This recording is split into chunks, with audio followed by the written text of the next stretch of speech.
Hello friends, welcome to நித்தம் நித்தம் சமையல். நம்ம இன்னைக்கு ரவா ரசகுல்லா எப்படி பண்ணுறதுன்னு பார்க்கலாம். அதுக்கு பேனை லைட்டாக சூடு பண்ணிக்கோங்க. சூடானதும் அதில் ஒரு கப் ரவையை சேர்த்துக்கலாம். சேர்த்துட்டு இதை லைட்டாக வறுத்து எடுத்துக்கோங்க. குறைவான தீயில் 4லேருந்து 5 நிமிஷம் போல் வறுத்துக்கோங்க. இதை கைவிடாமல் மிக்ஸ் பண்ணிகிட்டே இருங்க. இப்போ பாருங்கள், ரவை இந்த அளவுக்கு வறுபட்டதும் ஸ்டவ் ஆஃப் பண்ணிடலாம்.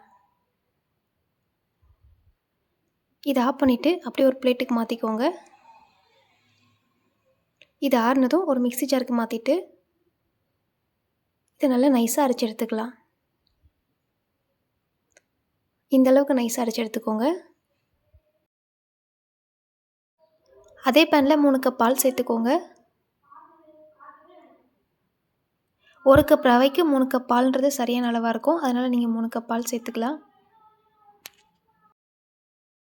பால் கூட தண்ணி சேர்க்காதனால இது அடிப்பிடிக்கிறதுக்கு வாய்ப்பு இருக்குது. அதனால் இது அப்பப்போ நம்ம கலந்து விட்டுக்கலாம்.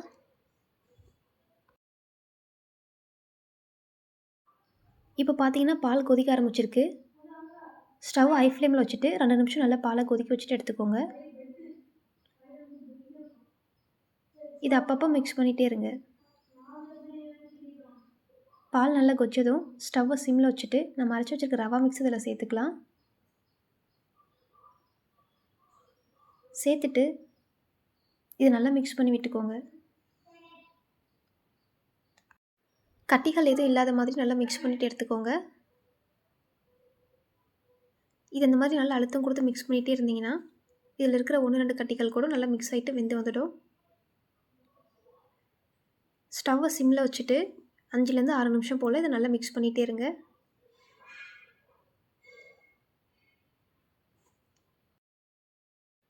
இப்போ அது ஓரளவுக்கு கெட்டியாக வந்திருக்கு. இதை 1-2 நிமிஷம் போல் நல்லா மிக்ஸ் பண்ணிகிட்டே இருக்கலாம். நல்லா அழுத்தம் கொடுத்து மிக்ஸ் பண்ணி விட்டுக்கோங்க. 1 கப் ரவைக்கு 3 கப் பால் சரியான அளவாக இருக்குது. அதனால் நீங்கள் 1 கப் ரவைக்கு 3 கப் பால் சேர்த்துக்கோங்க. நம்ம சேர்த்த ரவை இந்த அளவுக்கு வெந்து வந்ததும் இதில் நான் வெண்ணெய் சேர்த்துக்கிறேன். நீங்கள் வெண்ணெய்க்கு பதிலாக நெய் இல்லைனா எண்ணெய் கூட சேர்த்துக்கலாம். இதில் நெய் இல்லைனா வெண்ணெய் சேர்க்குறதுனால மாவோட நல்லா மிக்ஸ் ஆகிட்டு பேனில் ஒட்டாமல் வரும். அடுப்பை குறைவான தீயில் வச்சுட்டு இது மிக்ஸ் பண்ணிகிட்டே இருங்க. இப்போ பார்த்தீங்கன்னா இந்த மாவு பேனில் லைட்டாக ஒட்டாமல் வர ஆரம்பிச்சிருக்கு. இதை நல்லா மிக்ஸ் பண்ணிகிட்டே இருந்தீங்கன்னா பேனில் கொஞ்சம் கூட மாவு ஒட்டாமல் வரும்.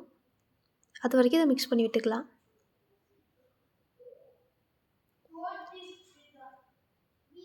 ஸ்டவ்வை சிம்மில் வச்சுட்டு மிக்ஸ் பண்ணிகிட்டே இருங்க. இப்போ பார்த்தீங்கன்னா பேனில் மாவு கொஞ்சம் கூட ஒட்டாமல் வர ஆரம்பிச்சிருக்கு.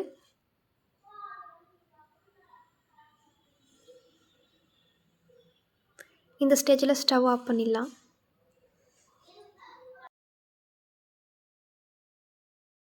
இப்போது இதை ஒரு பிளேட்டுக்கு மாற்றி வச்சிடலாம். மாற்றி வச்சுட்டு இது ஓரளவுக்கு கை பொறுக்கிற சூடு வந்ததும் கையில் லைட்டாக நெய் தடவிட்டு இதை நல்லா பசைஞ்சு எடுத்துக்கலாம். இந்த மாவு கையில் ஒட்டுற மாதிரி தான் வரும். அதனால் அப்பப்போ நெய்யோ இல்லை எண்ணெயோ கையில் தடவிட்டு நல்லா பசைஞ்சிட்டு எடுத்துக்கோங்க.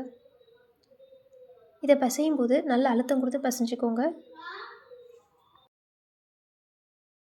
இந்த மாதிரி மாவை நல்லா அழுத்தி பிசைறதுனால நம்ம செய்கிற ரசகுல்லாவில் கொஞ்சம் கூட விரிசல் இல்லாமல் நல்லா அழகாக ரவுண்ட் ஷேப்புக்கு வரும். இந்த மாதிரி நல்லா சப்பாத்தி மாவு மாதிரி பசைஞ்சிட்டு எடுத்துக்கோங்க. இப்போ கையில் எண்ணெய் தடவிட்டு கொஞ்சமாக மாவு எடுத்து இதை சின்ன சின்ன உருண்டையை உருட்டி வச்சுக்கலாம். கொஞ்சம் கூட விரிசல் இல்லாத மாதிரி நல்லா ரவுண்ட் ஷேப்புக்கு அழகாக உருட்டிட்டு எடுத்துக்கோங்க.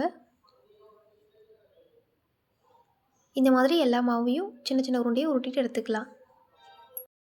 இப்போ பேனில் 2 கப் சர்க்கரை சேர்த்துக்கோங்க. 2 கப் சர்க்கரைக்கு 3 கப் தண்ணி சரியான அளவாக இருக்கும். அதனால் நீங்கள் 3 கப் தண்ணி சேர்த்துக்கோங்க. சேர்த்துட்டு இது நல்லா மிக்ஸ் பண்ணி விட்டுக்கோங்க. சர்க்கரை நல்லா கரைஞ்சி வரட்டும். அது வரைக்கும் நல்லா மிக்ஸ் பண்ணி விட்டுக்கோங்க. நம்ம எந்த கப்பில் ரவை அளந்து எடுக்கிறோமோ மற்ற எல்லா பொருட்களையும் அதே கப்பில் அளந்து எடுத்துக்கலாம். பாருங்கள், சர்க்கரையெல்லாம் நல்லா கரைஞ்சிட்டு நல்லா தண்ணியோடு மிக்ஸ் ஆகி வந்திருக்கு. நான் இப்போ இதை ஒரு அகலமான பாத்திரத்துக்கு மாற்றிட்டேன். ஏன்னா இது அகலமான பாத்திரத்தில் வேக வைக்கும்போது ரசகுல்லா உடையாமல் அழகாக ரவுண்ட் ஷேப்பில் அப்படியே வரும்.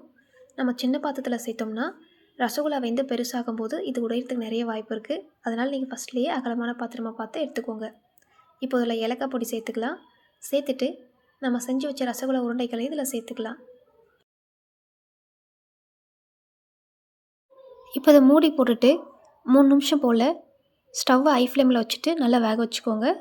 3 நிமிஷத்துக்கு அப்புறமா ஸ்டவ்வை சிம்மில் வச்சுட்டு ஒரு 5 நிமிஷம் போல் வேக வச்சு எடுத்துக்கோங்க. இதை இடையில் மிக்ஸ் பண்ணி விட வேணாம்.